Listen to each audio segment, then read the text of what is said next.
solo con arresto domiciliario total durante los 70 días que dure la investigación.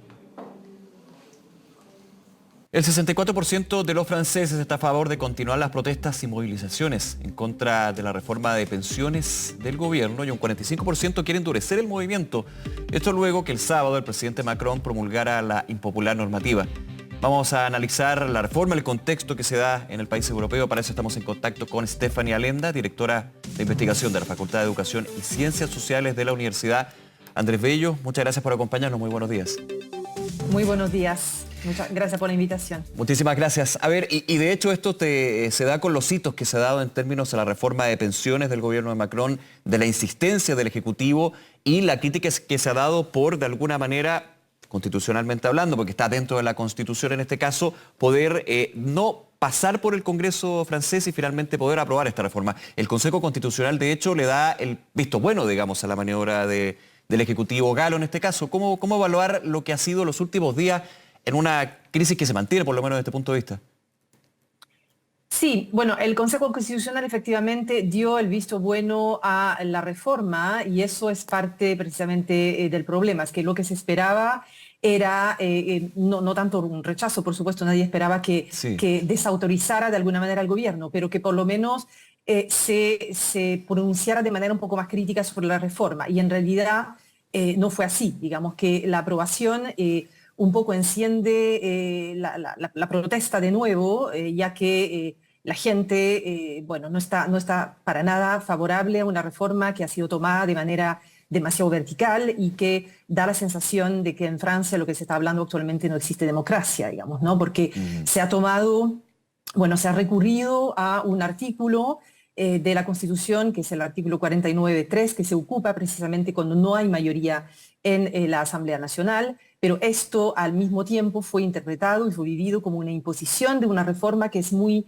muy poco popular, y podríamos hablar de por qué no lo es, ¿no? Porque en el fondo lo que también llama la atención de esta reforma, y me llama la atención también de la prensa extranjera sobre esta reforma, es que no es una reforma inmoderada, ¿no? Es bastante moderada comparativamente con la edad en que la gente se jubila en muchos países del mundo, que oscila entre los 65 y 67 años. De hecho, en Francia misma la edad efectiva de jubilación es de 63 años. Claro. Y no 62, porque hay como la edad legal y la edad efectiva cuando uno tiene que terminar de pagar todas sus cotizaciones para poder cobrar la totalidad de la jubilación que le conviene. Entonces, medio que desde el punto de vista de lo que uno percibe desde fuera, se entiende eventualmente poco el nivel de protesta de los franceses, que lo más probable se va a mantener, considerando que detrás de esa protesta, ese malestar, hay muchos otros elementos que tienen que ver con todo un contexto de crisis del estado de bienestar, un contexto en que las personas salimos de una pandemia, la guerra en Ucrania. Hay muchos factores ahí que se van articulando y que vuelven muy poco aceptable el tipo de toma de decisión o de forma de gobernar que tiene Macron, que aparece ahí como monarca todopoderoso, al cual los franceses parecen querer cortar la cabeza, como eso se reactiva en diferentes momentos de la historia de Francia. Así que, por supuesto que es una victoria hasta cierto punto para el gobierno, el hecho de que el Tribunal Constitucional, el Consejo Constitucional se haya pronunciado a favor de esta reforma, pero en el fondo no termina con el conflicto social y todo lo contrario. Claro, porque valida, Stephanie, valida constitucionalmente la reforma, no así ciudadanamente. Y un poco el análisis que tú nos estás entregando hasta ahora. Y quería hacer un paréntesis en términos de memoria. ¿Eh? Uno recuerda, si no me equivoco, en la primera administración de Emmanuel Macron, cuando justamente se impulsaba desde el Ejecutivo una reforma a las pensiones, hacer la diferencia de esa en su minuto, cuál es la diferencia con esta en términos de la edad y otro elemento, pero también generó efervescencia social, en un minuto los denominados chalecos amarillos, si no me equivoco, y fue justamente por una reforma de pensiones. Ahora, en su segunda administración, el presidente Macron insiste con la forma en que finalmente se da esta reforma y vuelve a haber una escalada de, lamentablemente, violencia en las calles de Francia. Sí, totalmente, es un buen contrapunto, porque yo creo que también el contexto ha cambiado, de manera bastante importante en términos del nivel de malestar que está sufriendo la persona, porque también se está también erosionando, como decía anteriormente, el estado de bienestar y todos los servicios públicos se están deteriorando, educación principalmente y salud. Por lo tanto, la gente percibe todos los factores que ya mencioné, de salida de la pandemia, etcétera, pero también esta erosión es perceptible también por la gente en el diario vivir, la inflación también, la crisis económica, todo eso impacta directamente en la canasta familiar, Claro. desde el aumento de los alimentos, de los combustibles, lo que vive la gente más directamente en su vida cotidiana. Ahora, es interesante el paralelo con los chalecos amarillos, en la medida en que efectivamente hubo esa movilización previa y esa movilización se fue, digamos, de alguna manera resuelta o apagada gracias también a ayudas cuantiosas del Estado, billones de euros, ¿no? Como 17 billones de euros en subsidios, aumento del salario mínimo, aumento del poder adquisitivo, desfiscalización de las horas adicionales de trabajo. Y todo eso también recuerda a los manifestantes que tienen que seguir movilizados de alguna manera, porque Claro. consiguieron, Se a través consiguió. de la movilización de los años 2018, partió la crisis de los chalecos amarillos, muchísimos beneficios y por lo tanto no ven por qué en este caso no sucedería lo mismo. Claro. Entonces, Además, todo considerando eso, que es el mismo presidente en este caso. es el mismo presidente y además en un contexto de radicalización mucho mayor, que hace que los sindicatos, como que hubo una suerte de renacimiento, renacer de los sindicatos, que a través de una unión sindical que tienen, están determinados a seguir movilizados. La próxima etapa es el 1 de mayo, en que convocaron a una manifestación muy, muy masiva de los trabajadores, y lo que uno ve es que esto no va, probablemente se va a mantener con un nivel de tensión social bastante importante. Ujú.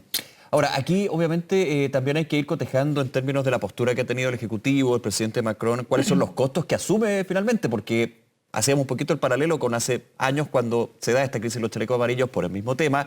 O sea, es una historia que conoce el presidente Macron. Aquí uno entendería que el insistir con esta reforma, que a juicio del gobierno es necesaria por la situación del Estado en términos de las pensiones y todo lo que abarca de distintos factores, se insiste, se toman los riesgos y se asumen los costos, ¿no? Claro, bueno, él de todas formas no tiene nada que perder porque no va a reelección y quiere dejar una gran reforma en su quinquenio, su segundo quinquenio. Tiene que ser esa la gran reforma de su quinquenio. La considera absolutamente fundamental porque Francia es un país muy endeudado también que vive encima de sus posibilidades y eso se presenta como una necesidad. Ahora, lo que uno tiene también que tomar en cuenta es que hay también detrás de esa protesta el rechazo a un referéndum compartido, digamos, ¿no? Un referéndum popular de iniciativa compartida que también fue parte de o contribuye a explicar el malestar, porque la gente es bastante favorable a ese referéndum que permitiría precisamente devolver al pueblo la posibilidad de pronunciarse sobre esta reforma muy impopular y fue también rechazado esa posibilidad, por lo menos la primera presentación de ese requerimiento al Tribunal Constitucional fue rechazado por el Tribunal Constitucional. Hubo una segunda presentación por los sectores de izquierda y esa segunda presentación que respecto a la cual vamos a tener un fallo el 3 de mayo para ver si se aprueba o no se aprueba. Entonces, si no se aprueba, de nuevo, después de las grandes protestas probablemente que van a haber el 1 de mayo, ¿Cuál es el argumento? Va a haber todavía más. Sí, ¿cuál es el argumento, Stephanie, del Consejo Constitucional o uno de los argumentos para rechazar esa solicitud de referéndum? ¿Es principalmente porque este tipo de medidas es de sostén de uno de los poderes del Estado más que de la ciudadanía que puede definir el referéndum? No, incongruencia jurídica para el primer intento, el requerimiento, porque en realidad el primer requerimiento se presenta en un momento en que se plantea mantener la jubilación a los 62 años cuando estaba aún en los 62 años. Ah, no había habido ahí la ley no se había votado todavía. Entonces, fue rechazado por finalmente, ¿cómo decir? Digamos, sí, incongruencia jurídica, claro. en el fondo. No tener el Pero escenario que finalmente se buscaba elegir, digamos. Claro. O la opción. Sí, pero el segundo requerimiento sí se está examinando, no se está desechando, y vamos a ver cómo se pronuncia el Tribunal Constitucional. Ahora, el problema es, hubiera sido una suerte de embrollo político el hecho de, por un lado, votar o digamos, aprobar la jubilación de 64 años y inmediatamente aprobar, perdón, el referéndum. Claro. Eso hubiera sido muy, muy contradictorio. Sí, lógico. Y uno puede también imaginar que eso pesó en la decisión.